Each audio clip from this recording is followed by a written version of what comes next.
Hello my dear student, कैसे हैं आप सभी। मैं सौरभ आप सभी का हमारे YouTube channel Indian education academy में सौरभ सर पर हार्दिक स्वागत करता हूं। आशा करता हूं कि आप लोग स्वस्थ होंगे, मस्त होंगे, जबरदस्त होंगे। चलिए भाई, जैसा कि आपको पता था कि हमारा नरेशन टॉपिक जो है कंप्लीट हो चुका है। अब हम नेक्स्ट टॉपिक स्टार्ट करने जा रहे हैं जिसका नाम है subject verb agreement. Subject verb agreement क्या होता है, चलिए हम इसके बारे में बात करते हैं। तो सब्जेक्ट वर्ब एग्रीमेंट को समझने से पहले, हम स्टार्ट करने से पहले थोड़ा इसके बारे में कुछ जान लेते हैं, जिससे कि हमें पता चले आखिर हम इस टॉपिक को पढ़ के हो रहे हैं। सब्जेक्ट वर्ब एग्रीमेंट जो हमारा टॉपिक है, इसका मतलब ये होता है कि जो सब्जेक्ट है, सब्जेक्ट के अकॉर्डिंग जो हेल्पिंग वर्ब और वर्ब आनी चाहिए, अगर वो सही आ रही है तो वो हमारा सब्जेक्ट वर्ब एग्रीमेंट कहलाता है। यानी कि सब्जेक्ट के अकॉर्डिंग जो हेल्पिंग वर्ब और वर्ब आनी है, उसके अरेंजमेंट को करना ही हमारा क्या कहलाता है, सब्जेक्ट वर्ब एग्रीमेंट कहलाता है। चलिए भाई, तो हम अब स्टार्ट करते हैं हमारे कॉन्सेप्ट सब्जेक्ट वर्ब एग्रीमेंट के कॉन्सेप्ट्स के बारे में। तो सबसे पहले डालेंगे, हेडिंग डालेंगे भाई कॉन्सेप्ट। आज का हमारा जो फर्स्ट कॉन्सेप्ट होने वाला है, उस कॉन्सेप्ट की ओर चलते हैं और बात करते हैं कि आखिर में पहला कॉन्सेप्ट क्या है। कॉन्सेप्ट कहता है, कॉन्सेप्ट नंबर 1 है हमारा। सबसे पहला कॉन्सेप्ट यही है कि अगर सिंगुलर सब्जेक्ट है तो उसके अकॉर्डिंग सिंगुलर वर्ब आएगी, अगर प्लूरल सब्जेक्ट है तो प्लूरल वर्ब आएगी।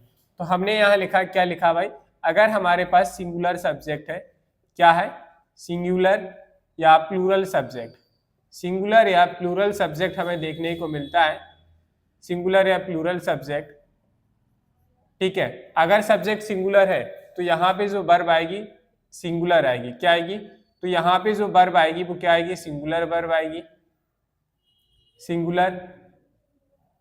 अगर सब्जेक्ट प्लूरल है तो यहाँ क्या आएगी, प्लूरल वर्ब आएगी, क्या आएगी, फिर प्लूरल वर्ब आएगी।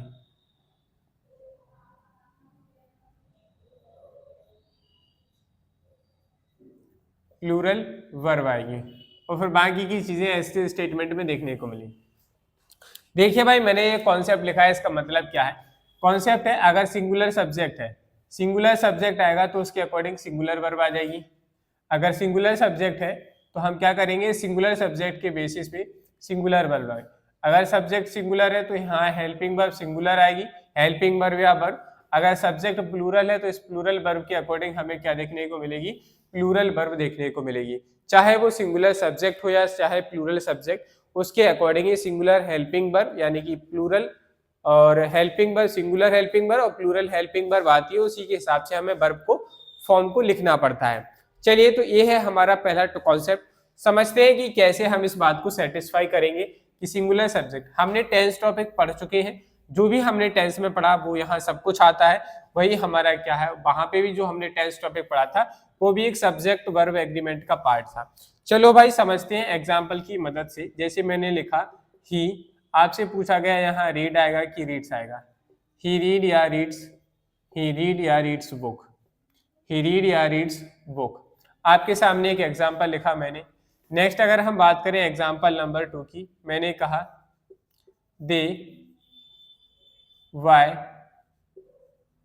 This book. आपको बताना है, इसमें अगर कोई एरर है तो ठीक है, नहीं है तो बताइएगा क्या है। जैसे मैंने लिखा माई फादर वेक्स या wake up early in the morning, early in the morning, early in the morning. तीसरा एग्जाम्पल हुआ। नेक्स्ट एग्जाम्पल की बात करते हैं। मैंने कहा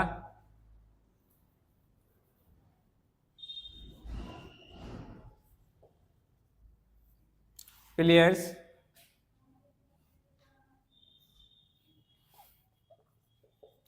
एशिया आर प्लेइंग वेल। चलिए भाई, मैंने आपके सामने 4 एग्जाम्पल्स लिख दिए। पहला है ही रीड या रीड्स बुक, वह किताब पढ़ता है या पढ़ती है। अब आपको बताना है कि यहाँ इन दोनों वर्ब के जो फॉर्म दिए गए, इनमें से यहाँ वर्ब का क्या सही फॉर्म रहने वाला है। अब हमें क्या करना है, जब भी हम ऐसा यूज करते हैं, यानी कि हम इस तरीके से समझते हैं कि सब्जेक्ट के अकॉर्डिंग क्या वर्ब आनी चाहिए, तो यही हमारा क्या होता है, सब्जेक्ट वर्ब एग्रीमेंट होता है। जैसे मैं जब आपको प्रीपोजिशन, कंजंक्शन, ये सारे टॉपिक पढ़ा रहा था, तब भी मैंने आपसे कहा था कि हमारा जो है सब्जेक्ट वर्ब एग्रीमेंट कोई अलग टॉपिक नहीं है, बस हमें ये देखना है कि इसके अकॉर्डिंग ये चीज आ रही है कि नहीं, सब्जेक्ट के अकॉर्डिंग हेल्पिंग वर्ब आ रही है कि नहीं, इन सारी चीजों को हमें सीखना था, बस यही हमारा क्या था, सब्जेक्ट वर्ब एग्रीमेंट। चलिए भाई अब हम सीखते हैं इसको। पहला कॉन्सेप्ट है हमारा क्या है, ही रीड या रीड्स आना चाहिए। तो देखो भाई इसे हम कैसे आइडेंटिफाई करेंगे, क्या वर्ब आएगी। तो हमें सबसे पहले चेक करना है कि सब्जेक्ट क्या है। तो आपने कहा सर सब्जेक्ट हमारा ही है, लेकिन ही कैसा सब्जेक्ट है, तो आपने कहा सर सिंगुलर है, सिंगुलर सब्जेक्ट है। तो हमें यहाँ सिंगुलर सब्जेक्ट के साथ क्या लगाना होता है, तो हमने आगे देखा रीड आएगा कि रीड्स आएगा। अब आपको पता होना चाहिए कि रीड क्या होता है। Read is, this is the first form of verb, और ये क्या है, फर्स्ट फॉर्म ऑफ वर्ब, इसमें एस जुड़ी हुई है, यानी कि ये सिंगुलर फॉर्म ऑफ वर्ब है। अगर यहाँ सिंगुलर सब्जेक्ट है तो यहाँ पे भी वर्ब क्या आनी चाहिए, सिंगुलर आनी चाहिए। तो ही के अकॉर्डिंग क्या रहना चाहिए, रीड्स होना चाहिए। तो ये हमारा क्या बनेगा, करेक्ट, और ये हमारा क्या हो जाएगा, गलत हो जाएगा। अब देखो भाई हमने आपको पढ़ाया था टेंस टॉपिक, टेंस टॉपिक में हमने आपको पढ़ाया था प्रेजेंट इंडेफिनिट टेंस। क्या पढ़ाया था, प्रेजेंट इंडेफिनिट टेंस या सिंपल प्रेजेंट टेंस जिसे हम कहते हैं, वो हमने आपको पढ़ाया था। उसमें हमने सिखाया था आपको कि सिंगुलर सब्जेक्ट के साथ ही, सी, इट, नेम जो होते हैं हमारे सिंगुलर सब्जेक्ट, इनके साथ हम क्या करते हैं, सिंपल अफर्मेटिव सेंटेंस में वर्ब की फर्स्ट फॉर्म के साथ एस ई एस लगाते। तो यहाँ सब्जेक्ट क्या था, ही था, ही के अकॉर्डिंग रीड में क्या आना चाहिए था, ऐसा आना चाहिए था, ये सही हो जाता। ये रीड हमारा वर्ब का फर्स्ट फॉर्म क्या हो गया, गलत हो गया। तो इस तरीके से अब हमारे सब्जेक्ट का एग्रीमेंट किसके साथ हुआ, इस वर्ब के साथ हुआ।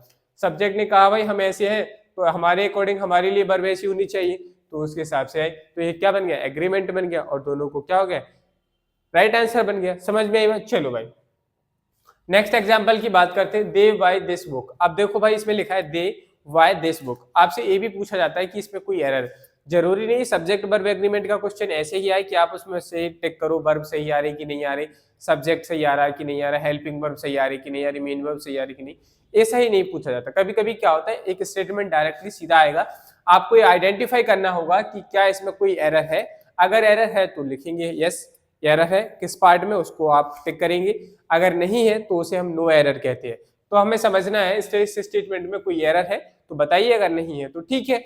चलो भाई तो इसको पोस्टमार्टम करते हैं। तो ये हमारा क्या लिखा है, दे कैसा सब्जेक्ट है, तो आपने कहा सर प्लूरल सब्जेक्ट है। कैसा सब्जेक्ट है, आपने कहा sir this is a plural subject. यहाँ बाई कैसी है, वर्ब की फर्स्ट फॉर्म है। क्या खरीदा आपने, दिस बुक खरीदी, तो ये क्या बन गया, हमारा ऑब्जेक्ट बन गया।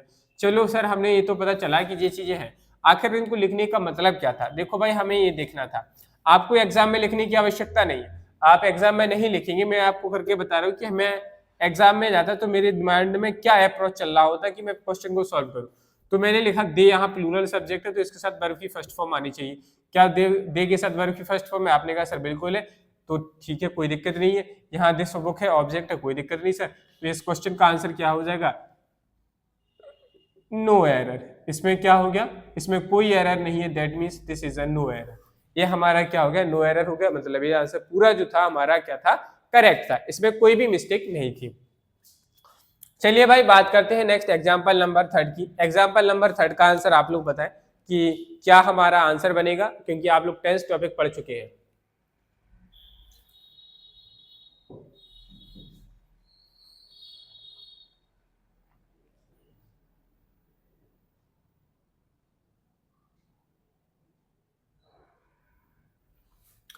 चलिए भाई क्या लिखा है, तो हमारा थर्ड एग्जांपल लिखा है, my father wake up early in the morning. चलो भाई तो हमें समझ में आ रहा है कि स्टेटमेंट हमारा सीधा क्या है, सिंपल प्रेजेंट में है, सिंपल प्रेजेंट में, और यहाँ पे माय फादर लिखा है, दैट इज सिंगुलर है। ये क्या है, सिंगुलर है, तो यहाँ पे हमारे सिंगुलर सब्जेक्ट के अकॉर्डिंग क्या आनी चाहिए, सिंगुलर वर्ब आनी चाहिए। वर्ब क्या है, वेक्स। अब यहाँ देखो भाई सिंगुलर सब्जेक्ट से प्रेजेंट इंडेफिनिट में वर्ब के साथ एस ई एस आता है, तो देखो भाई इसमें ऐसा है, तो ये हमारी वर्ब की फर्स्ट फॉर्म प्लस एस है, और ये वर्ब का फर्स्ट फॉर्म है, तो ये गलत हो गया। तो माय फादर के अकॉर्डिंग क्या है, वेक्स होगा, my father wakes up early in the morning. चलो भाई नेक्स्ट एग्जांपल की बात करते हैं। क्या लिखा, प्लेयर्स इज या आर प्लेइंग वेल। प्लेयर्स जो है, देखो यहाँ क्या लिखा है, प्लेयर्स लिखा है, that means this is a plural subject. ये क्या हो गया, हमारा प्लूरल सब्जेक्ट हो गया। तो प्लूरल सब्जेक्ट के अकॉर्डिंग हम प्लूरल हेल्पिंग वर्ब या वर्ब आएगी। तो यहाँ प्लूरल हेल्पिंग वर्ब क्या है, इज या आर, दोनों में से बताइए। तो आपने कहा सर इज तो सिंगुलर होती है, और आर हमारी क्या होती है, प्लूरल होती है। टेंस टॉपिक में पढ़ा ना हमने कि सिंगुलर सब्जेक्ट के साथ हम इज लगाते और प्लूरल सब्जेक्ट के साथ आर। तो ये प्लूरल आया है, तो इसके अकॉर्डिंग क्या हेल्पिंग वर्ब आएगी, आर आएगी। और इसके अकॉर्डिंग देखो आईएनजी फॉर्म बना है, बिल्कुल बना, सही बना। तो हमारे यहाँ क्या सही हो जाएगा, आर सही हो जाएगा, इज हमारा क्या हो गया, रॉन्ग हो गया। तो इस तरीके से हम क्या करते हैं, सब्जेक्ट वर्ब एग्रीमेंट का चैप्टर जो है उसको पूरा पढ़ना है हमें। बताओ भाई इसमें किसी को कोई डाउट। ये सारी चीजें हम स्टार्टिंग से, जब से हमने टेंस टॉपिक सीखा, मॉडल, नाउन, प्रोनाउन, सारी चीजें करते आ रहे थे हम सब, तब क्या सीख रहे थे, सब्जेक्ट वर्ब एग्रीमेंट सीख रहे थे। समझ में आई बात। चलो अब हम बात करते हैं हमारे नेक्स्ट कॉन्सेप्ट की ओर बढ़ते हैं, कॉन्सेप्ट नंबर 2 की बात करते हैं और समझते हैं कि क्या इंपॉर्टेंट कॉन्सेप्ट है। हम यहाँ जो भी कॉन्सेप्ट पढ़ेंगे वो सारे के सारे वो कॉन्सेप्ट है जो पेपर में ज्यादातर पूछे जाते हैं, ठीक है, रिपीट होते हैं। उन्हीं कॉन्सेप्ट के बारे में हम यहाँ क्या करेंगे, डिस्कस करेंगे। सबसे बढ़िया कॉन्सेप्ट आता है हमारा एंड कंजंक्शन का। क्या आता है, एंड कंजंक्शन का कॉन्सेप्ट आता है। क्या होता है वो कॉन्सेप्ट समझते हैं। एक सब्जेक्ट होगा, सब्जेक्ट के बाद दूसरा हमें एंड देखने को मिलता है और यहाँ पे फिर से हमें क्या देखने को मिलता है, एक सब्जेक्ट। इसका मतलब क्या हुआ पता है, यहाँ से हमारे दो क्वेश्चंस बनते हैं। अगर एंड जब है, एंड का काम क्या होता है, एंड कंजंक्शन होता है, तो जो क्या करता है, दो इक्वल रैंक के लोगों को ऐड कराता है। तो हम क्या करते हैं कि सब्जेक्ट अगर सब्जेक्ट को जोड़ रहा है तो हमें यहाँ, अगर यहाँ सब्जेक्टिव केस है तो एंड के बाद भी सब्जेक्टिव केस लिखना होता है। अगर हम यहाँ ऑब्जेक्टिव केस लिखेंगे तो बेसिकली हमारा आंसर क्या हो जाएगा, रॉन्ग हो जाएगा, क्योंकि हम दो अनलाइक थिंग्स की कंपैरिजन नहीं कर सकते। लाइक थिंग्स का कंपैरिजन किया जा सकता है, अनलाइक थिंग्स का हम कंपैरिजन नहीं कर सकते। तो यहाँ जब भी सब्जेक्ट, तो एक बात ये समझना है कि यहाँ पे सब्जेक्टिव केस आया तो एंड के बाद भी क्या आएगा, सब्जेक्टिव केस। तो यहाँ सब्जेक्ट होगा, फिर एंड होगा, फिर सब्जेक्ट होगा, दूसरा सब्जेक्ट होगा यहाँ पे सब्जेक्ट के अकॉर्डिंग। अब देखो दो सब्जेक्ट हो गए तो यहाँ पे आपको हमेशा प्लूरल वर्ब लगानी है। क्या आएगी, इसके अकॉर्डिंग प्लूरल वर्ब आएगी, चाहे वो आप प्लूरल हेल्पिंग वर्ब लिखो या आप प्लूरल वर्ब अकेला लिखो। जो हमारे हिसाब से यहाँ क्या आनी चाहिए, प्लूरल वर्ब आएगी। और बाकी की ये चीजें जो स्टेटमेंट में दी गई है वो ऐसे हमारे स्टेटमेंट में हमें देखने को मिलेंगी। चलो भाई समझते हैं with the help of example कि आखिर इसमें क्या कॉन्सेप्ट है, कैसे हम इसको सॉल्व करेंगे, मतलब ऐसे किसके ऐसे कैसे इसके आंसर फाइंड आउट करेंगे। जैसे मैंने कहा राम, मैंने क्या कहा, Ram and his friends, Ram and his friends, Ram and his friends is या आर is या आर गोइंग टू पिकनिक। देखिए भाई मैंने क्या लिखा, Ram and his friends, Ram and his friends is या आर गोइंग टू पिकनिक। चलो भाई, अब आपने कहा सर यहाँ तो राम लिखा और यहाँ हिज फ्रेंड लिखा है। भाई जो भी लिखे होंगे हैं तो मनुष्यों की तुलना, मनुष्य है ना, तो यहाँ पे सिंगुलर है, यहाँ पे प्लूरल, सिंगुलर और प्लूरल फॉर्म आ सकता है। ये मत सोचिएगा कि राम के साथ प्लूरल फॉर्म नहीं आएगा, एंड के बाद प्लूरल फॉर्म नहीं आ सकता, बिल्कुल आ सकता है। लेकिन आपको यहाँ याद रखना है कि यहाँ पे कितने लोग हो गए, एक तो राम हो गया और राम के कितने फ्रेंड है हमें नहीं पता, हम ये मान कि एक से ज्यादा ही होंगे। एक और एक से ज्यादा कितने हो गए, दो, दो से ज्यादा हो गए। दो से ज्यादा जो चीजें हो जाती है तो इंग्लिश ग्रामर में हम उसे क्या कहते हैं, उसे हम प्लूरल नाउन कहते हैं, यानी कि प्लूरल कहेंगे। क्या कहेंगे उसे, प्लूरल कहते हैं। अगर हमारा ये प्लूरल फॉर्म बन गया तो बताइए भाई इसके अकॉर्डिंग यहाँ एज आना चाहिए क्या। अब आप कहेंगे सर प्लूरल फॉर्म है, प्लूरल सब्जेक्ट बनना है तो प्लूरल वर्ब आनी चाहिए, प्लूरल वर्ब आनी चाहिए, तो हमारे यहाँ क्या सही होगा, आर सही हो जाएगा, इज रॉन्ग हो जाएगा। बाकी हमारा स्टेटमेंट में कोई मिस्टेक थी नहीं, तो हमारा ये आंसर क्या बन गया, आ गया। हमारे इस तरीके से एरर्स आते हैं, मतलब स्टेटमेंट लिखा रहेगा, आपसे कहा जाएगा find the error, find the error. चलो भाई नेक्स्ट अगर हम बात करें नेक्स्ट एग्जांपल की, तो जैसे मैंने नेक्स्ट एग्जांपल में कहा, क्या कहा भाई, मैंने कहा ही एंड हिम, ही एंड हर लिखो भाई, he and her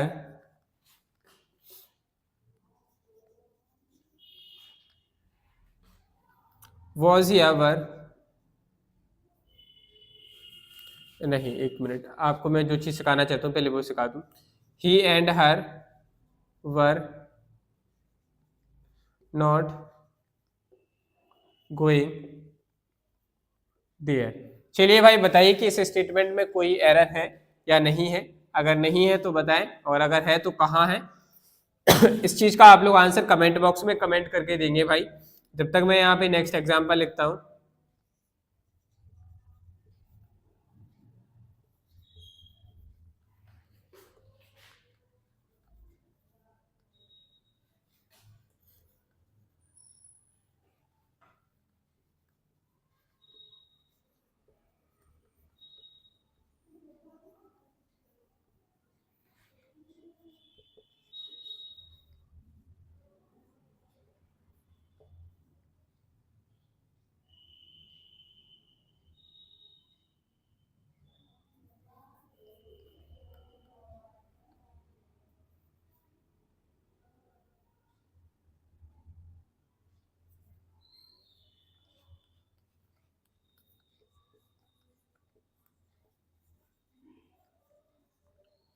चलिए भाई, मैंने दो एग्जाम्पल लिखी। मैंने लिखा he and her were not going there, और दूसरा मैंने लिखा Sunita and me can not participate in this game, हम इस गेम में पार्टिसिपेट नहीं कर सकते हैं। चलिए भाई, अब आपको बताना है यहाँ पे क्या एरर था। इस वाले आंसर का आपने इस वाले क्वेश्चन का आप लोगों ने आंसर बताया। चलो भाई समझते हैं। हमने पढ़ा he and her were not going there. यहाँ देखो दो चीजें हैं, प्लूरल फॉर्म बना, वर आया, नॉट गोइंग, सब कुछ ठीक लग रहा है भाई हमें तो। लेकिन इसमें एक एरर है। क्या है एरर, वो समझिए। एरर देखो यहाँ ये है, इसमें लिखा है ही कैसा केस है? आपने कहा सर सब्जेक्टिव केस है। कैसा केस है? Subjective case. अगर ये सब्जेक्टिव केस है तो एक सब्जेक्ट को ऑब्जेक्ट से कैसे जोड़ सकते? नहीं जोड़ सकते। तो यहाँ हर की जगह क्या होना चाहिए था? सब्जेक्टिव केस होना चाहिए। सब्जेक्टिव केस क्या होता है? शी। तो ये है, एरर हो गया था। अब आपसे पूछा जाता है कि एरर कहाँ था, तो आपको चुनना था ही एंड हर में क्या था? एरर था, क्योंकि हर की जगह क्या आना चाहिए था? शी आना चाहिए था। तो आपको इंप्रूवमेंट भी पता होना चाहिए था कि हर की जगह क्या आना चाहिए? शी, तभी तो आप इसकी जगह इंप्रूवमेंट कर पाते। क्वेश्चन में जरूरी नहीं कि एरर के फॉर्म में ही क्वेश्चन है, ये भी तो पूछा जा सकता था कि यहाँ फाइंड द, ये पार्ट इतना अंडरलाइन होकर आता, उसमें कहा जाता डू द इंप्रूवमेंट करें कि इसमें find the correct answer. Correct answer आएगा तो आपको वहां ये लिखा होता है ही एंड हर की जगह, फिर वहां ऑप्शन होते ही एंड, शी, ही, हिम या हर, ऐसे लाइक 4 ऑप्शन होते। आपको उनमें से ऑप्शंस को चूज करना था, तो आपका क्या करेक्ट आंसर बनता? ही एंड शी, जिसमें ऑप्शन में लिखा होता वो हमारा क्या बन जाता? एकदम करेक्ट आंसर बन जाता। समझ में आई बात? चलो भाई नेक्स्ट एग्जाम्पल की बात करते हैं हम।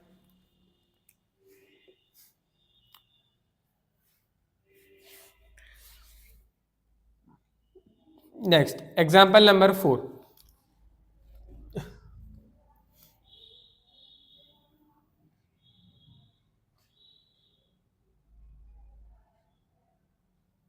जैसे मैंने लिखा द म्यूजिशियन, क्या लिखा भाई? The musician comma philosopher,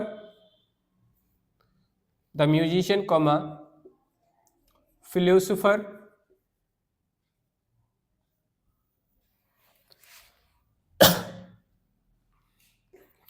the musician comma philosopher and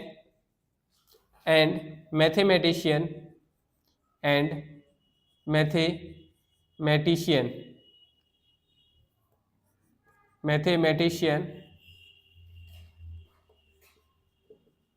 Tim Roper has या have arrived। देखिए भाई, मैंने लिखा है the musician philosopher and mathematician Tim Roper has या हैव अराइव्ड। अब आपको बताना है कि आखिर इसमें क्या हमारा करेक्ट आंसर बनेगा, यानी कि यहाँ क्या आना चाहिए? हैज आना चाहिए या हैव आना चाहिए? आपको ये बताना है।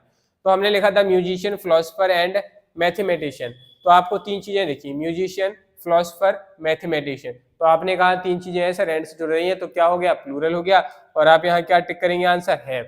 यही है आंसर। बताओ भाई कितने लोग कहते हैं कि sir have is the right answer? जितने लोग हैं हैव कह रहे हैं वो अपना आंसर कमेंट बॉक्स में टाइप कर दो कि सर हैव है। और जितने भी लोगों ने हैव आंसर टाइप किया है, रियलिटी में उनका आंसर ही गलत है। इसका सही आंसर जो है वो हैज है। अब कैसे है इस बात को समझिए। हैव नहीं होगा, हैव गलत है, यस का राइट आंसर हैज होगा। चलो भाई समझते हैं क्या बात चल रही। तो लिखा है द, एक आर्टिकल हमें देखने को मिल रहा था, क्या कह रहा है? म्यूजिशियन है, फिलोसोफर है एंड मैथमेटिशियन।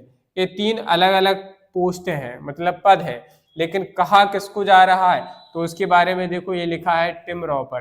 क्या लिखा है? टिम रॉपर। मैंने आपको कहा था नोमिनेटिव केस क्या होता है? Nominative case. नोमिनेटिव केस में हमने पढ़ा था कि कुछ चीजें एक, जैसे मैंने कहा Mohan is a teacher, Mohan a teacher can teach English. Mohan क्या है? एक टीचर है जो क्या कर सकता है? इंग्लिश पढ़ा सकता है। तो यहाँ पर भी ये नोमिनेटिव केस यूज हुआ है। क्या यूज हुआ है? नोमिनेटिव केस, कि यहाँ टिम के बारे में पहले बताया गया है कि टिम क्या क्या करता है। टिम एक म्यूजिशियन भी है, टिम के पास एक फिलोसोफर होने का भी क्रेडिट है, और टिम एक मैथमेटिशियन भी है। तो इस 3 क्वालिटी उस व्यक्ति के अंदर थी, लेकिन बात तो एक ही इंसान की चल रही थी, टिम रॉपर। मेन सब्जेक्ट क्या है हमारा? मेन नाउन क्या था? टिम रॉपर था। तो टिम रॉपर हमारा यहाँ कैसा सब्जेक्ट हो गया? सिंगुलर हो गया। अगर यहाँ रॉपर से लिखा होता तो हम मान लेते प्लूरल। तो ये हमारा कैसा हो गया? Singular subject. क्या हो गया? Singular subject. अगर ये सिंगुलर सब्जेक्ट है तो बताओ हैज या हैव में से क्या आना चाहिए था? तो सिंगुलर सब्जेक्ट के अकॉर्डिंग तो हैज आता, तो हैज सही हो जाएगा। हैव हमारा क्या हो गया? गलत हो गया। तो आपको ये भी देखना है कि इसमें मेन नाउन क्या है, किसकी बात चल रही है, उसके बेसिस पे हमें लगाना है। ऐसा नहीं कि एंड से इस तरीके से लिखा हुआ मिला तो आपने सोचा अरे अरे ये तो तीन चीजें हो गई, एक दो तीन, प्लूरल फॉर्म आएगा, हैव टिक कर दिया। क्वेश्चन को पढ़ते समय थोड़ा सावधानी से ये भी देखना चाहिए आपको कि आखिर इसमें मेन नाउन क्या है। तो ये नॉमिनेटिव केस का एक हमारा एग्जाम्पल बना। चलो भाई इसी से रिलेट करता हुआ एक और एग्जाम्पल समझते हैं। एग्जाम्पल नंबर 5, जैसे मैंने कहा राइस एंड करी, राइस एंड करी, राइस एंड करी इज या आर डिलीशियस फूड। क्या कहा भाई मैंने, राइस एंड करी इज या आर डिलीशियस फूड। तो बताइए भाई आप लोगों ने कड़ी चावल खाते होंगे, कड़ी चावल, तो बताइए कि हमारा इसमें क्या करेक्ट आंसर बनेगा। तो आपने कहा सर राइस एंड करी आर, सर राइस अलग चीज होते हैं और कड़ी हमारी अलग चीज होती है, तो दो चीजें होंगी बेसिकली, दो चीजें हो चुकी हैं, तो हमें क्या यूज करना चाहिए, आर यूज करना चाहिए। बताओ भाई ऐसा कितने लोग सोच रहे हैं कि सर आर आएगा। जितने भी लोग आर सोच रहे हैं मैं एक बार फिर से बता दूं कि आपका आंसर फिर से गलत है। हमारा यहाँ करेक्ट आंसर इज है।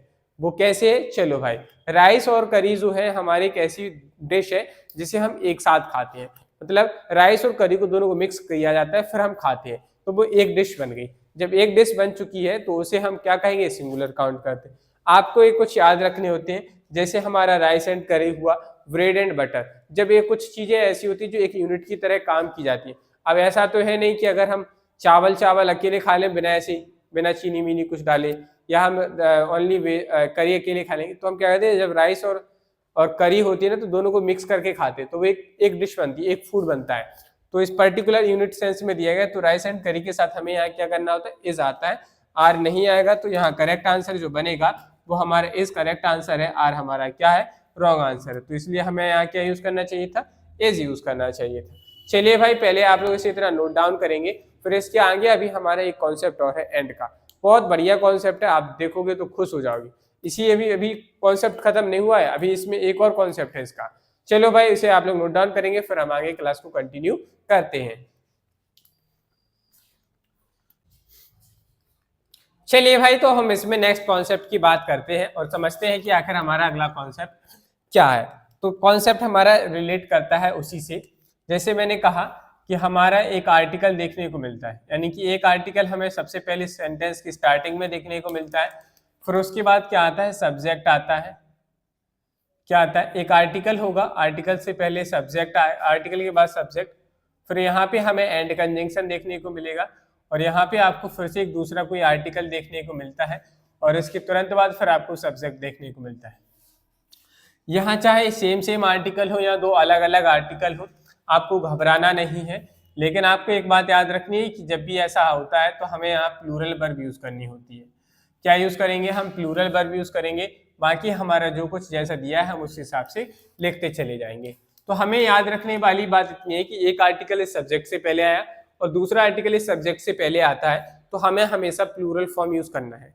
क्या यूज करना है, प्लूरल फॉर्म यूज करना है। चलो भाई समझते हैं एग्जाम्पल की हेल्प से। जैसे मैंने कहा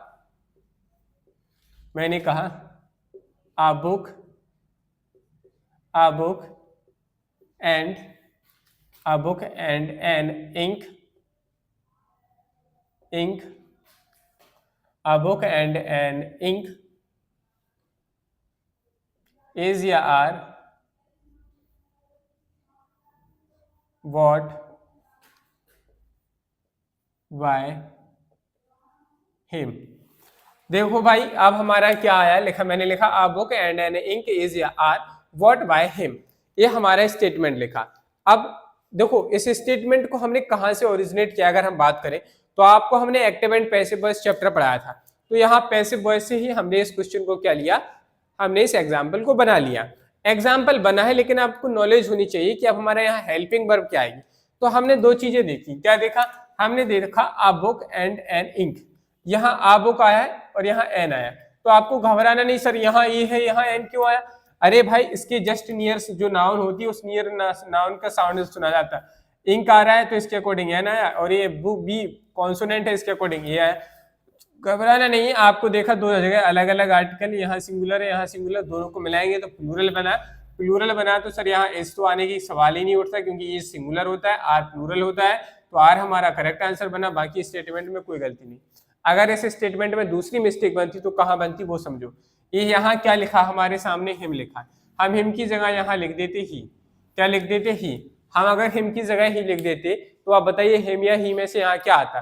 तो आपने देखा सर यहाँ इससे पहले इस जो हमारा ही आया है उससे पहले हमारे सामने एक बाय है, और बाय क्या है, एक प्रीपोजिशन है, और हमने पढ़ा है कि सर प्रीपोजिशन जो होता है उसके अकॉर्डिंग ऑब्जेक्टिव केस आता है। प्रीपोजिशन हमेशा अपना क्या लेती है, ऑब्जेक्ट लेती है, ऑब्जेक्ट लेती है, तो प्रीपोजिशन का ऑब्जेक्टिव केस हिम होता, तो यहाँ ही सब्जेक्टिव केस है, हिम ऑब्जेक्टिव, तो इसके अकॉर्डिंग हिम सही होता, ये हमारा गलत हो जाता। तो इस क्वेश्चन में दो एरर बन सकते थे। पहला क्या बन जाता कि इसमें एक क्वेश्चन एक एरर बन जाता, मैं बता रहा हूँ क्या बनेगा, आ बुक एन इंक, एक तो यहाँ हेल्पिंग वर्ब का एरर बनता, दूसरा यहाँ एक एरर ए बन गया, यहाँ एक एरर वर्ब का भी बन सकता था, और यहाँ एक एरर आर्टिकल का। चलो भाई इसके बारे में और समझते हैं कि आखिर क्या क्या एरर्स बन सकता था इस तरीके से। तो जैसे मैंने लिखा an umbrella, N umbrella and a bag, N umbrella and a bag. तो देखो इसमें एक एरर क्या बनता वो बनाता हूं मैं, an umbrella and bag are what by them. चलो भाई ये दो एग्जांपल तो हम सीख चुके थे, हेल्पिंग वर्ब वाला और ऑब्जेक्टिव सब्जेक्टिव के प्रीपोजिशन की बात। अब हमने एग्जांपल लिखा है an umbrella and dash, an umbrella and bag are what by them, उनके द्वारा खरीदे गए। तो देखो भाई उन्होंने क्या किया, एक अम्ब्रेला खरीदा और एक बैग खरीदा, कि यहाँ दो अलग अलग चीजें खरीदी, अम्ब्रेला और बैग दोनों कॉमन चीजें हैं, मतलब एक ही चीज का सेंसर है। तो आपको देखो थोड़ा समझने की जरूरत है, क्या है समझने की जरूरत है। हम कभी कभी क्या करते हैं, हमने मान लिया कि यहाँ से जो आर्टिकल था वो कॉमन आ गया, क्या एन इसके साथ आर्टिकल आ सकता है, बैग के साथ एन आर्टिकल आ सकता है? आपने कहा सर बिल्कुल नहीं आ सकता, क्योंकि यहाँ पे जो इसका साउंड निकल रहा है वो vowel sound, sorry consonant sound निकल रहा है। क्या निकल रहा है, कॉन्सोनेंट साउंड निकल रहा है। अगर इसका कॉन्सोनेंट साउंड निकल रहा है, that's why we can say that's के साथ हमें क्या लगाना चाहिए, ए कंजंक्शन आना चाहिए। तो यहाँ क्या आना चाहिए था, आर्टिकल ए आना चाहिए था कि नहीं, आर्टिकल ए आना चाहिए था कि कॉन्सोनेंट साउंड है, तो कॉन्सोनेंट साउंड के साथ क्या था, आ। और यहाँ देखो वोवेल साउंड है, क्या है, वोवेल साउंड है, तो यहाँ क्या आया है, एन। सही है भाई, तो यहाँ तो सर ये एन, अगर यहाँ आर लिखा है तो यहाँ एन आर्टिकल दोनों के लिए कॉमन नहीं हो सकता था, तो हमें इसमें एरर था क्या कि बैग के पहले हमें आर्टिकल लगाना था, तो यहाँ क्या आना चाहिए था, आर्टिकल। अब मैंने इसमें आपको फिलअप्स नहीं दिया था कि यहाँ बैग के पहले क्या आएगा, क्योंकि मैं चाह रहा था कि आप ये ढूंढ पाए कि इसमें क्या एरर है। अगर हम सोचते कि एन आर्टिकल भी सर बैग के लिए, तो नहीं होता। क्यों नहीं है, इसलिए नहीं है भाई क्योंकि बैग के लिए एन आर्टिकल हम लगा नहीं सकते, आ आर्टिकल आता है। तो सेंटेंस में अगर अच्छा एरर बना था तो वो यही बना था कि एन अम्ब्रेला एंड बैग में हमारा क्या था, एरर था। इसकी जगह हमें इंप्रूवमेंट अगर करना होता तो हम लिखते N umbrella and a bag, एक छाता और एक बैग उन्होंने क्या किया, उनके द्वारा क्या किया, खरीदा गया। चलो भाई ये चीज समझ में, एक चीज का एरर और बन सकता था, क्या बनता है एरर, उसको समझ लेते हैं। एग्जाम्पल नंबर 3 की बात करते हैं। जैसे मैंने कहा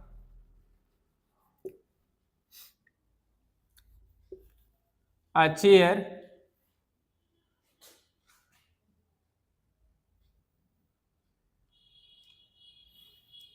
chair is being painting by him। मैंने एक स्टेटमेंट लिखा a chair is being painting by him, a chair is being painting by him। बताइए भाई क्या इसमें सब कुछ सही लिखा है? अगर सही है तो क्या कोई बात नहीं, अगर सही नहीं है तो कहाँ मिस्टेक है, क्या मिस्टेक है, इसके बारे में बताइए। आप लोगों को अगर समझ में आता है कि ये मिस्टेक है तो प्लीज कमेंट बॉक्स में अपना आंसर जरूर कमेंट करते चला करो, जिससे हमें ये पता चलता है कि हमारे स्टूडेंट्स को, हमारे इन बालकों को, बालिकाओं को कुछ समझ में आता है। समझ में आई लल्ला? एक्चुअली मैं ऑफलाइन क्लास पढ़ाता हूँ तो मैं वहां पे लल्ला वर्ड यूज करता हूँ सभी के लिए, बट मैं यहाँ नहीं कह सकता। चलो भाई, a chair is being painting by him। देखो भाई ये हमारा एक पैसिव वॉइस का सेंस है। हमने पढ़ा था कि अगर हमें कभी भी प्रेजेंट कंटिन्यूअस टेंस आता है तो उसका हम पैसिव वॉइस बनाते हैं इज बीइंग प्लस वर्ब की थर्ड फॉर्म में। यही हमने पढ़ा था। चलो भाई, अगर आपने ये पढ़ा था तो आपको ये नॉलेज होनी चाहिए कॉन्सेप्ट की, पैसिव वॉइस में क्या पढ़ा था हमने, तभी इस क्वेश्चन को कर पाएंगे, अदरवाइज नहीं कर पा रहे। तो देखो भाई, आज ये सिंगुलर सब्जेक्ट है। चलो सर, आपने कहा सिंगुलर सब्जेक्ट है, उसके according singular help is I, ठीक है। फिर यहाँ क्या देखने को मिला, बी। जब यहाँ बीइंग आ गया तो यहाँ आईएनजी फॉर्म आना चाहिए था, नहीं आना चाहिए था। क्या आना चाहिए, वर्ब की थर्ड फॉर्म। तो इसमें एरर क्या बना, अब इस क्वेश्चन में जो एरर बना है वो एरर बना है क्या, कि पेंटिंग की जगह हमें क्या करना चाहिए था, पेंटिंग की जगह हमें क्या करना चाहिए, पेंटिंग की जगह हमें पेंटेड करना था। क्या करना था, पेंटेड। तो हमारा सही इंप्रूवमेंट क्या बनता, पेंटेड।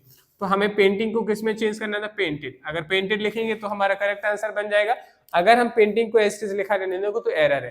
तो एरर कहाँ था भाई, इतने पार्ट में एरर था, इस पार्ट में एरर था, तो हमें इसको सिलेक्ट करना था, और जिसमें ये ऑप्शन में दिया रहता हम इसे सिलेक्ट कर लेते, तो हमारा करेक्ट आंसर क्या बनता है, इंप्रूवमेंट पूछा जाता तो हमारा पेंटेड हमारा क्या बनता। आपको एरर क्या है, उसका इंप्रूवमेंट क्या है, ये दोनों जानना जरूरी है।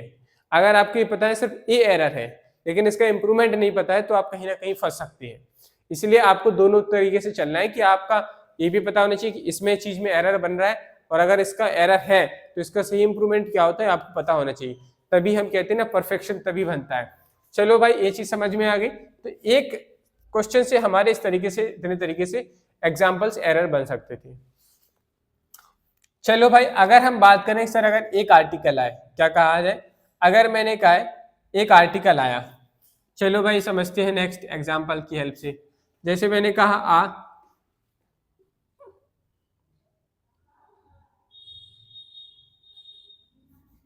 a black book and pen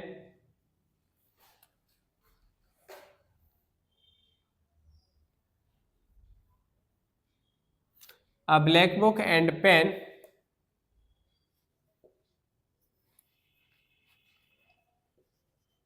was या नहीं, यहाँ पे अभी ये वाला नहीं, हाँ ठीक है, was या वर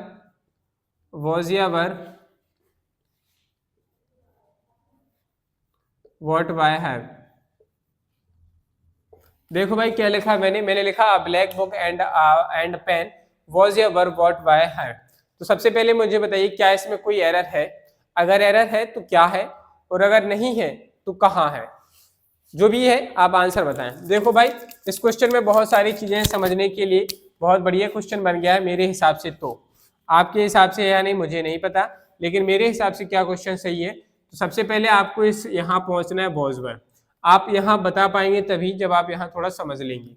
आपने कहा सर, यहाँ लिखा है एक आर्टिकल आया है आ, और यहाँ ब्लैक बुक लिखा है, एक नाउन हो गई, और यहाँ पे दूसरा लिखा है पेन, दो नाउन हो गई। दो नाउन हो चुकी है तो सर प्लूरल फॉर्म बन गया, हमने कहा बिल्कुल बन गया। तो आपने कहा सर जी यहाँ वर आ गया, बिल्कुल आ गया। क्या ये आंसर सही है, बिल्कुल सही है। अब देखो भाई, आखिर आपने एक चीज नहीं पूछी, क्या नहीं पूछी, कि सर इससे पहले एक आर्टिकल आ क्यों नहीं आया। तो देखो भाई, इससे पहले हमने आर्टिकल आ क्यों नहीं लिखा, यहाँ आर्टिकल आ का एरर क्यों नहीं है। देखो भाई, क्योंकि इन दोनों में एक कॉमन चीज बनी, क्या बनी, कि इन दोनों का साउंड जो है आर्टिकल। इस क्वेश्चन को हम कैसे लिख सकते थे वो, और देखो हमने इस क्वेश्चन को ऐसे लिखा। मान लीजिए हमारे सामने जो पहले क्वेश्चन लिखा होगा, a black book and a pen, black book and a pen were bought by her, bought by her. देखो भाई क्या हुआ, a black book and a pen were bought by her. तो इसको हमने इस तरीके से लिखा। अगर इस तरीके से लिखा होता तो भी आपको यहाँ वर यूज करना था, क्योंकि दो अलग अलग चीजें। अब हमने क्या किया, कभी क्या होता है कि जब हम दो चीजों को एंड से जोड़ रहे होते हैं, जैसे यहाँ नाउन है, यहाँ पे भी नाउन आता है, तो हम क्या कर देते, जो चीज कॉमन आ रही होती तो इसमें से कॉमन ले लेते। अब हमने इस वाले में कॉमन इसलिए नहीं ले पा रहे थे क्योंकि यहाँ एन था और यहाँ इसके लिए एन नहीं आ सकता था, इसके लिए आ रहा था, इसके लिए एन आ रहा था, हम कॉमन ले ही नहीं सकते थे। जब दोनों में कॉमन आर्टिकल था तो हमने दोनों में क्या ले लिया, कॉमन आर्टिकल ले लिया। कॉमन आर्टिकल लिया तो हमने इसे इस तरीके से लिखा, इस तरीके से लिखा, लेकिन दो अलग अलग थिंग्स है, इसलिए हमारा प्लूरल बना, बर सही हो गया, और हमारा क्या बन गया, एक राइट आंसर बनकर तैयार हो गया। बताओ भाई, इसमें किसी को कोई ना दिक्कत समस्या है तो बताइए। नहीं है ना, चलो भाई।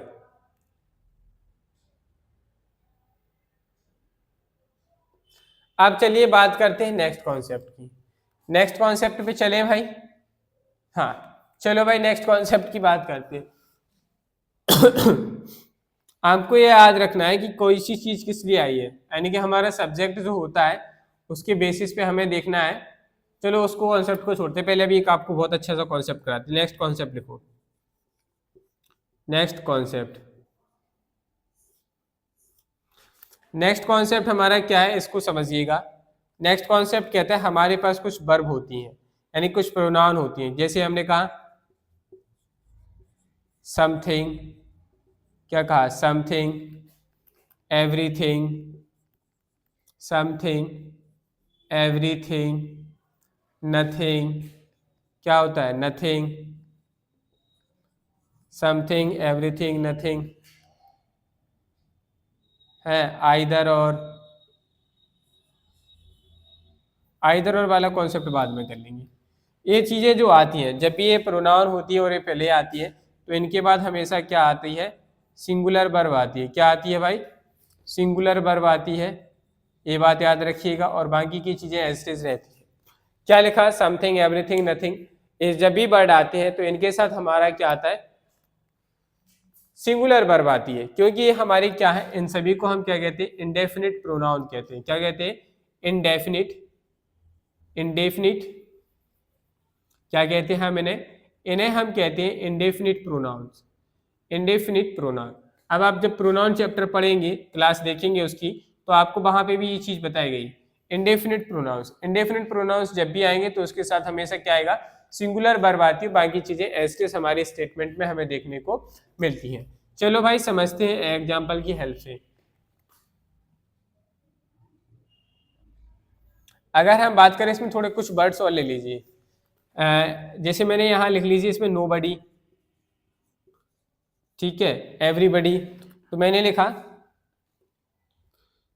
आप बड़ा सिंपल से एग्जांपल लिख रहा हूं मैं, आप जो लोग सभी जानते होंगे, समथिंग इज या आर रॉन्ग।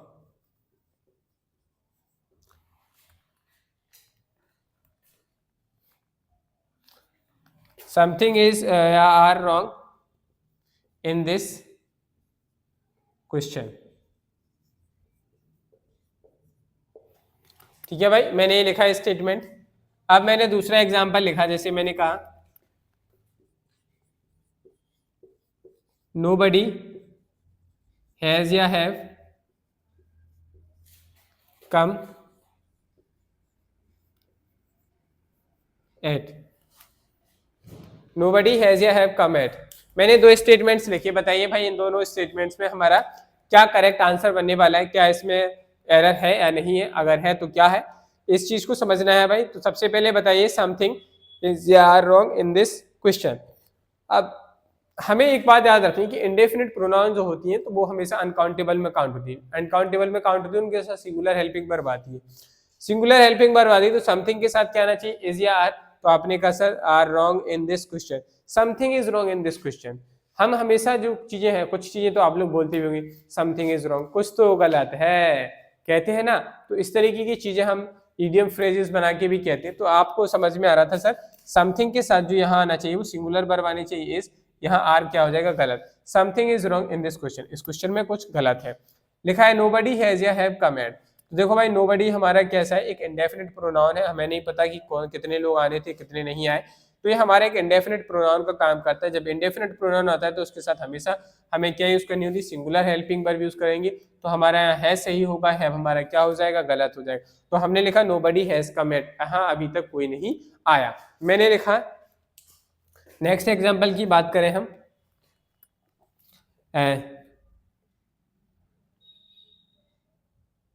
नेक्स्ट एग्जाम्पल लिखा मैंने, एग्जाम्पल नंबर 3, क्वेश्चन नंबर 3 मैंने लिखा एवरीथिंग। क्या लिखा भाई मैंने लिखा एवरीथिंग इज या आर, एवरीथिंग इज या आर, एवरीथिंग इज या ready, ready for party, for the party, for the party.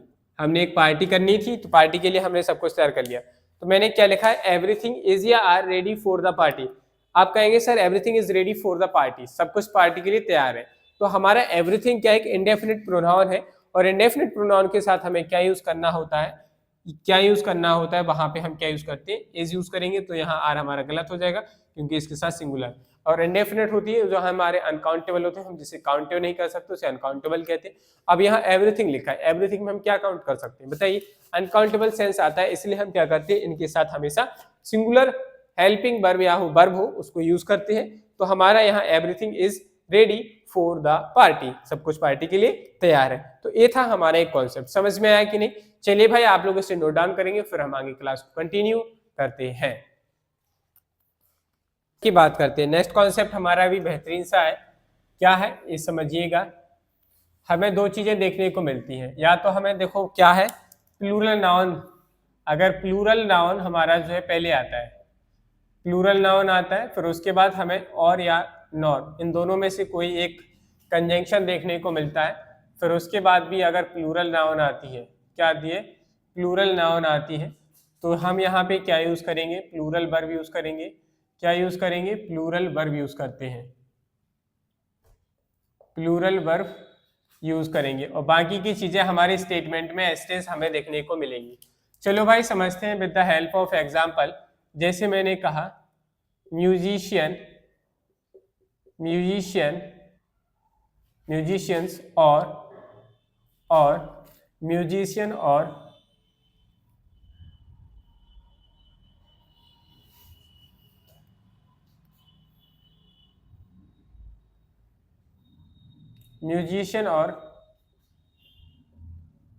Philosopher, musician और फिलोसोफर्स is या are often mostly appreciated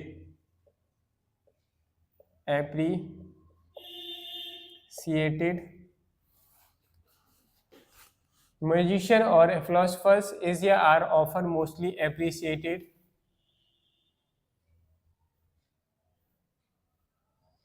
by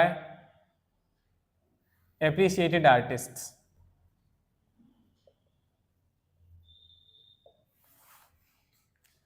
देखिए भाई क्या लिखा है, म्यूजिशियन और फिलोसोफर्स,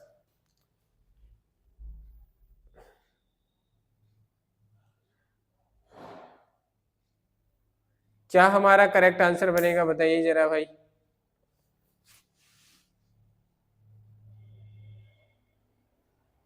म्यूजिक फिलोसोफर की जगह आर्टिस्ट वहां वर्ड आ रहा है, इसकी वजह से यहाँ कुछ और लिखो, आर्टिस्ट थोड़ा सी फिलोसोफर, वो तो राइटर होते हैं। तो यहाँ लिखिए आप म्यूजिशियन और डांसर्स इज या are often mostly appreciated artist. तो देखो भाई म्यूजिशियन यहाँ पे भी प्लूरल नाउन है, यहाँ और आया और इसके बाद भी प्लूरल नाउन, यहाँ प्लूरल नाउन है, प्लूरल नाउन। चलो भाई यहाँ पे भी हमें क्या देखने को मिल रही है, प्लूरल नाउन देखने को मिल रही है, प्लूरल नाउन है। तो जो हमें यदि हेल्पिंग वर्ब आएगी यहाँ सिंगुलर नहीं बुक आनी चाहिए, प्लूरल आनी चाहिए, और यहाँ हमारा क्या सही हो जाएगा, आर सही हो जाएगा, बाकी हमारा स्टेटमेंट करेक्ट हो गया। तो इस तरीके से हम क्या बनाते हैं, इस कॉन्सेप्ट की हेल्प से एरर्स को सॉल्व करते हैं। जैसे ही मैंने कहा टीचर्स, क्या लिखा मैंने, टीचर्स और teachers nor their student, teachers nor their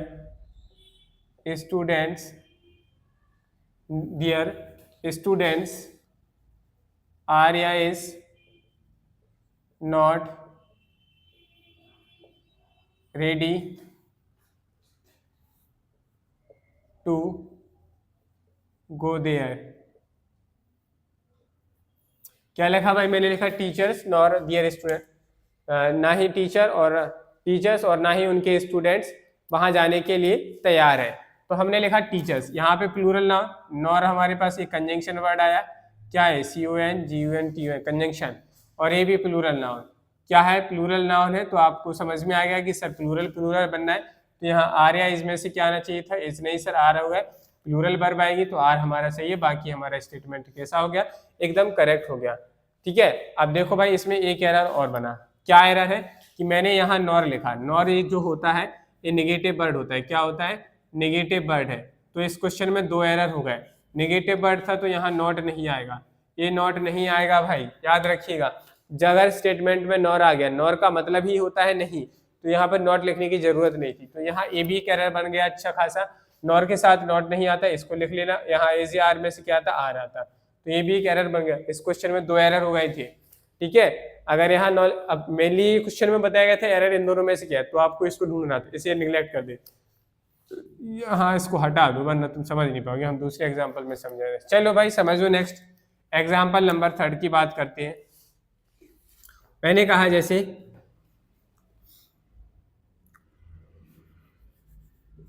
voice nor girls, voice nor girls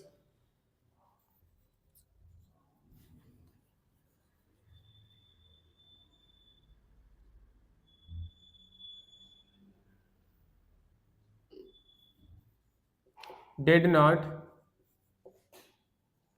go there। देखिए भाई मैंने लिखा बॉयज नॉर गर्ल्स, ना बॉय लड़के और ना ही लड़कियां डिड नॉट गो देयर वहां नहीं गई थी। भाई लड़के और ना ही लड़कियां वहां नहीं गई थी, ऑलरेडी नहीं का सेंस आ रहा है, नहीं का सेंस आ रहा है तो हमें यहाँ नॉट लगाने की कोई जरूरत नहीं। यहाँ ये नॉट नेगेटिव का काम करता है, नेगेटिव काम कर रहा है, इसलिए यहाँ नॉट नहीं आएगा। हम क्या लिखेंगे, डिड गो देयर। क्या लिखेंगे, boys nor girls did go there,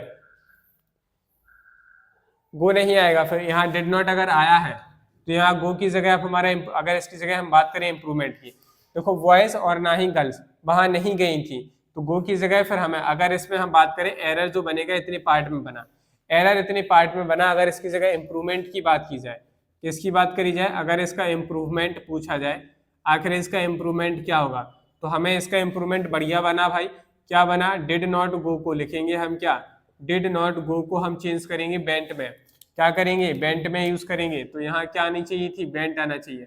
अगर आप गो लिखेंगे तो गलत है, गोज लिखेंगे तो गलत है, ये दोनों चीजें गलत है। सही क्या फॉर्म क्या बनेगा, बेंट। देखो भाई क्यों बनेगा, पहले तो यहाँ याद रखो ये दोनों प्लूरल नाउन है, क्या है, दोनों प्लूरल नाउन है।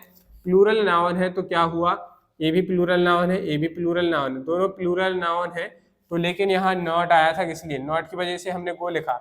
डेड भी हटेगा, जब नॉट नहीं आएगा तो हम पास्ट इंडेफिनिट में वर्ब की सेकंड फॉर्म लगाएंगे, नहीं लगाएंगे तो डेड भी गलत हो जाएगा, नॉट भी गलत हो जाएगा, तो फिर गो भी गलत हो रहा है, क्योंकि जब हम डायरेक्ट वर्ब की सेकंड फॉर्म लिखेंगे तो क्या होती है, बेंट लिखेंगे, तब हमारा जाके आंसर, इसलिए हमारा डिड नॉट गो की जगह क्या सही रहेगा, ओनली बेंट लिखेंगे। तो ये इस स्टेटमेंट का क्या बन गया, इंप्रूवमेंट बुरा, एरर पूछा जाता है तो इसमें इतने पार्ट में एरर था।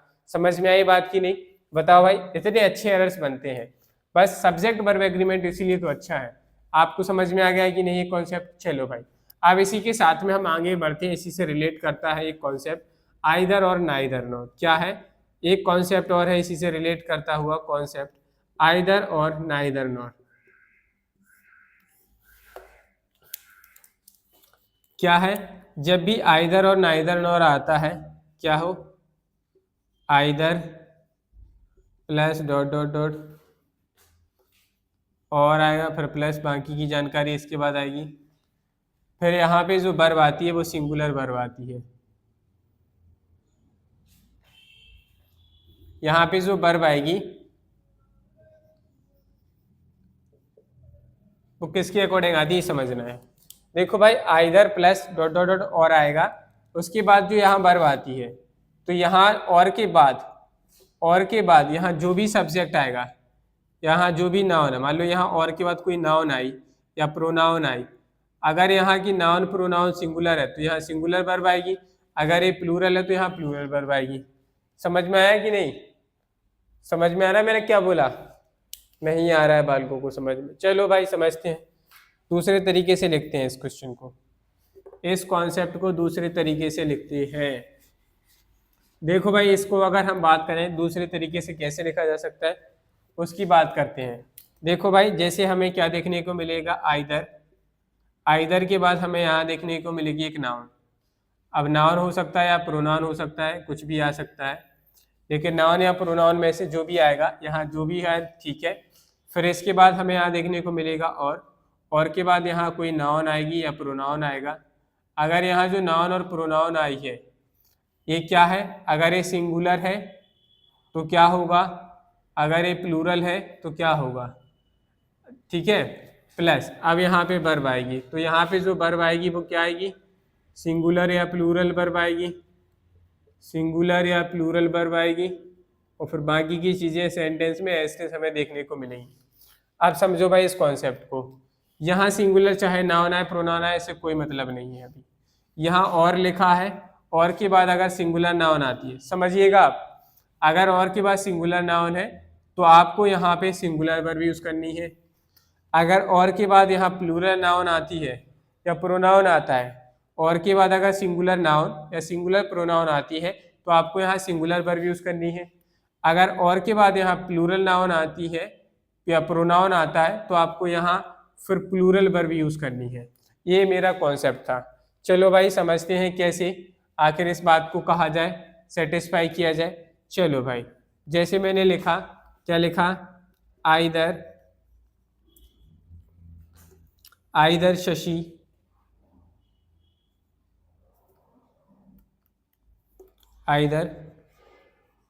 and his friend, either Shashi and his friends, either Shashi or his friends, either Shashi or his friends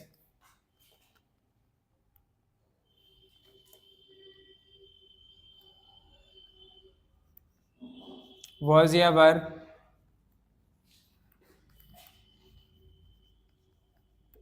playing football in the ground। देखिए भाई, मैंने लिखा आइदर शशि और हिज फ्रेंड्स वाज या were playing football in the ground. Shashi और उसके मित्र क्या कर रहे थे, उसमें खेल रहे थे। तो यहाँ क्या लिखा है, हिज फ्रेंड, और आया है, और के बाद क्या लिखा है, हिज फ्रेंड। एक कैसी नाउन बन गई, आपने कहा सर प्लूरल नाउन है, प्लूरल नाउन है तो इसके अकॉर्डिंग हेल्पिंग वर्ब जो आएगी वो आनी चाहिए कि वर। आपने कहा सर प्लूरल नाउन है तो हेल्पिंग वर्ब क्या आएगी, वर आएगी, और ये हमारा क्या बन गया, करेक्ट आंसर बन गया। तो हमारा सही आंसर क्या हो गया, आइदर शशि और his friends were playing football in the ground. कहाँ खेल रहे थे, ग्राउंड के अंदर फुटबॉल खेल रहे थे। तो हमारे क्या बन गया, एकदम करेक्ट आंसर बन गया। चलो भाई, अगर हम बात करें इसी में नेक्स्ट एग्जाम्पल की और किस तरीके से इसमें एरर बन सकता है, तो मैंने लिखा जैसे either Sunita and her friends, either Sunita and her friend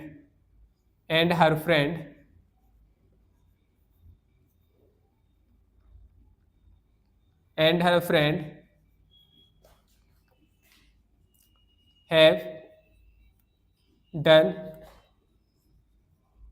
this project। देखो भाई, मैंने क्या लिखा, मैंने लिखा है dear either Sunita and her friend have done this project. अब आपको देखना है इस स्टेटमेंट में कोई एरर है या नहीं है। अगर है तो क्या एरर है और कहाँ है, और अगर एरर है तो उसका सही इंप्रूवमेंट क्या है, इन सभी चीजों के आप लोग जवाब देंगे। जो भी आपका करेक्ट आंसर है, आप अपना करेक्ट आंसर कमेंट बॉक्स में टाइप करते चले, हम वहां से आपका आंसर देख लेंगे। चलिए भाई, क्या है लिखा है आइदर। तो आपको एक बात और इसमें समझनी है भाई, क्या समझनी है कि हमने देखा यहाँ आइदर के साथ हमेशा और का पेयर बनता है।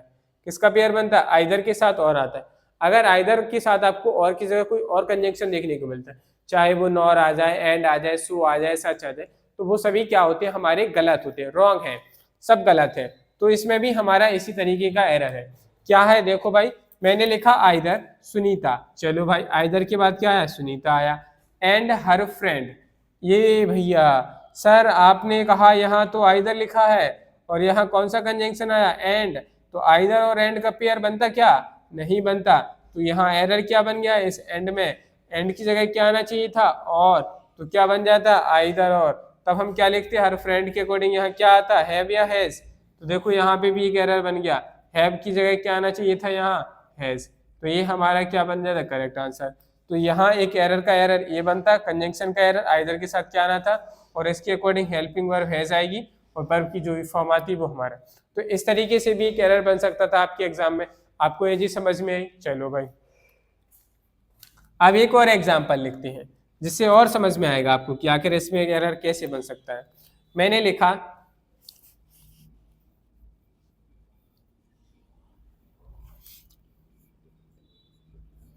आइदर ही आइदर, पूरा लिखो इसको, either he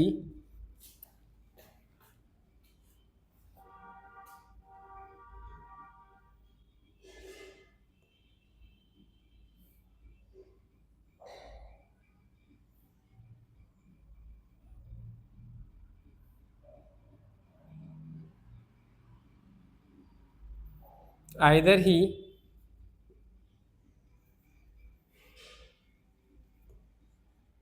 is ready, either he is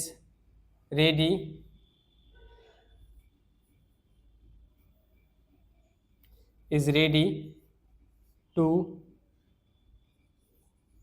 go there, or his sister। देखिए भाई, मैंने एक स्टेटमेंट लिखा either he is ready to go there और हिज सिस्टर। हाँ, अब आपको बताना है कि इसमें एरर क्या है, क्या मिस्टेक है। अगर आपको समझ में आता है कि मिस्टेक है तो इसका इंप्रूवमेंट क्या बनेगा, इसके बारे में भी बताइए। देखो हमने क्या लिखा, either he is ready to go there और हिज सिस्टर। ही भी तैयार था और उसकी बहन भी वहां जाने के लिए क्या हो चुकी थी, तैयार हो चुकी थी। तो ये हमारा क्या है, क्वेश्चन है। अब हमें क्या करना है, इसका सही आंसर फाइंड आउट करना है। तो देखो भाई कैसे फाइंड आउट करेंगे, हमारे सामने लिखा आइदर ही, चलो भाई, is ready to go there और हिज फ्रेंड। देखो भाई इसमें थोड़ा सा मिसप्लेंट है, यानी कि क्वेश्चन में गलती क्या है कि ही आइदर के बाद यहाँ पे क्या आना चाहिए था, आइदर और हिज फ्रेंड सिस्टर। तो ये वाला जो पूरा पार्ट है सिस्टर, इस पूरे पार्ट को कहाँ आना चाहिए था, यहाँ आना चाहिए था। और फिर इसके बाद हमारा ये आता is ready to go there. तो इसमें एक एरर तो ये बन गया कि इसमें उसका जो ऑर्डर था, आइदर आता, फिर ही आता, फिर और आता, फिर हिज सिस्टर आता, फिर उसके बाद हमें ये लिखना था, तब जाके हमारा सेंटेंस सही बनता। तो एक एरर इसमें ऐसा भी बन जाता है कि इनकी पोजीशन को अलग अलग कर दिया जाता है, तो उस पोजीशन को सही जगह रखना भी आपको आना चाहिए। समझ में आई बात की नहीं? बताओ भाई, इसमें किसी को कोई डाउट कंफ्यूजन है? अगर है तो, वैसे तो नहीं होना चाहिए, अगर है तो आप अपना डाउट पूछ सकते हैं। अगर आपको कोई भी डाउट है तो आप अपना डाउट कमेंट बॉक्स में कमेंट करके पूछें। आशा करता हूं कि आज की क्लास आप लोगों को पसंद आई होगी। अगर क्लास पसंद आई तो क्लास को लाइक करें, चैनल को सब्सक्राइब करें, बेल आइकन को प्रेस करें, जिससे कि आपको हमारी आने वाली नेक्स्ट क्लासेस का नोटिफिकेशन समय पर मिलता रहे। और वीडियोस को अपने फ्रेंड्स के साथ शेयर करें, जिससे कि वो भी जुड़कर अपनी प्रिपरेशन को कंप्लीट कर सकें। चलिए भाई, जैसा कि आप लोगों को बताया गया था कि हमारा जो English topic almost, English grammar का जो फाउंडेशन बैच चल रहा था, इसमें हम ऑलमोस्ट सारी ग्रामर कंप्लीट कर चुके। कुछ चीजें हैं जो अभी हमारी रह चुकी है, वो मैंने आपको बताया था कि मैं बाद में कराऊंगा। बट जो हमारा ग्रामर पोर्शन आता है वो आप ऑलमोस्ट सारा कंप्लीट हो चुका है। अब हमारा जो है टेलीग्राम चैनल और व्हाट्सएप चैनल है, वहां पर आपको नोटिस की, पोस्टर मेकिंग, लेटर्स की, यहाँ पर आपको सभी की क्या मिल जाएगी, पीडीएफ मिल जाएगी। ईमेल राइटिंग कैसे करते, तो आप लोग जो है हमारे व्हाट्सएप चैनल को और टेलीग्राम चैनल को फॉलो कर लें। वहाँ पे हम आपको क्या करेंगे, एक दो दिन में इन सभी चीज़ों की पीडीएफ बनवा के वहाँ डाल देंगे, जिससे कि आप लोग वहाँ से आराम से अपने हिसाब से जो भी लेटर्स हैं, एप्लीकेशंस हैं, आपको जो भी जैसे याद करना है आप वहाँ से याद कर लेंगे। बाकी हमारा subject verb agreement last topic है इस बार। अभी इसके बाद फिर हमारे इंग्लिश ग्रामर फाउंडेशन में जो चल रहा था, इसकी क्लासेस कंप्लीट हो जाएंगी, यानी कि इसे वहीं पे ब्रेक कर दिया जाएगा, रोक दिया जाएगा। बाकी जब हम दोबारा से इसको कंटिन्यू करेंगे, कुछ चीज़ें जो टॉपिक हैं, जैसे कि हमारा unseen passage, cloze test, PQRS, ये 3 टॉपिक रह चुके हैं। बाकी ग्रामर का पोर्शन जब हम स्टार्ट करेंगे तब आपको बिल्कुल वेलकम करेंगे। इसी बैच को हम कंटिन्यू कर रहे होंगे उस टाइम पर।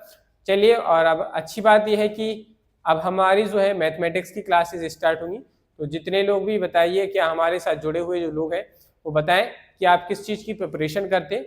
मैथमेटिक्स आपकी एकदम ऐसी होगी कि आप देखते ही कहेंगे क्वेश्चंस को कैसे सॉल्व करना है, क्या ट्रिक लगेगी, कैसे करना है, सब कुछ।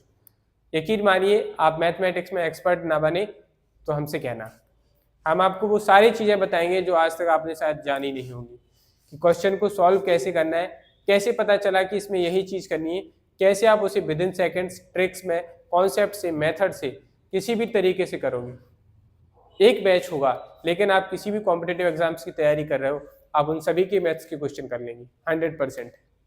चलिए भाई, आज के लिए इतना ही रखते हैं, मिलते हैं कल। तो आप लोग जरूर कमेंट करें कि आप लोग किस किस चीज़ की तैयारी करते हैं या किस चीज़ की प्रिपरेशन कर रहे हैं, कॉम्पिटेटिव एग्जाम्स में किस चीज़ की तैयारी कर रहे हैं, वो जरूर बताएं, जिससे कि हमें भी पता चले कि हमारे साथ किस चीज़ की कंपटीशन की तैयारी कर रहे हैं लोग जुड़े हुए हैं, तो उस हिसाब से हम अपने कंटेंट को बनाएं जिससे कि वो सभी को बेनिफिशियल रहे। चलिए आज के लिए इतना ही रखते हैं, मिलते हैं कल।